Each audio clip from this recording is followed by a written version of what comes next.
He thought it was just another night shift. He was wrong. This was the first infection.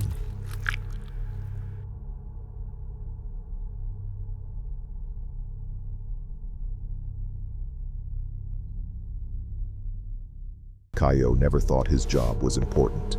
Not the way movies make it seem. There was no heroism, no applause, just long shifts, cold corridors, and the constant sound of machines reminding everyone that time was always running out for someone. He was a nurse, 25 years old, an ordinary life, ordinary problems, a paycheck that barely lasted until the end of the month, and a kind of exhaustion that never seemed to go away. That night, the hospital was different. It wasn't easy to explain. People spoke more quietly. Doors that were usually left open were locked. There were armed men where armed men should not be. Caio felt it before he fully understood it. Something was wrong. When the ambulance arrived, no one announced the patient's name.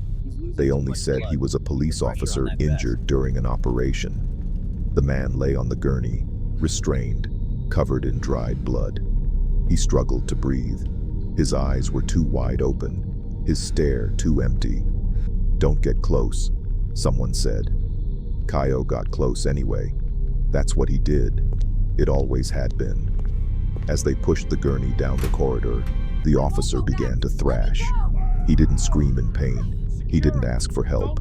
He only growled, as if something inside him was trying to break free. The doctors hesitated. The guards took a step back. Caio grabbed the man's arm, trying to calm him down. That's when it happened. You're safe now. In a sudden movement, impossible to predict, the officer partially rose and sank his teeth into Caio's arm. It wasn't a long bite.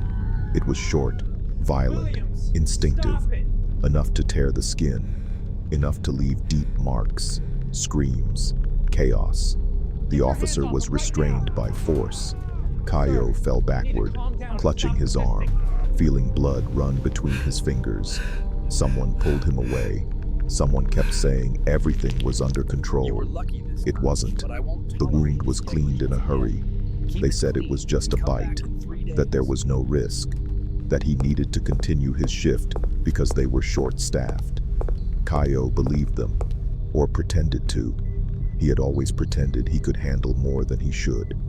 Hours later, the police officer died. Caio went home as the sun began to rise. His arm hurt, not like a normal cut. It hurt from the inside, deep, throbbing. He tried to sleep, but his body didn't respond properly. Cold sweat, trembling. His phone vibrated with messages he couldn't focus enough to read.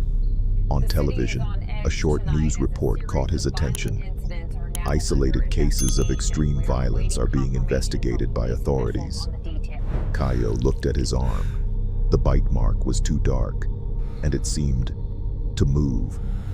He took a deep breath, trying to convince himself it was just exhaustion. But somewhere inside him, something had already awakened, and it didn't seem like it was going to leave.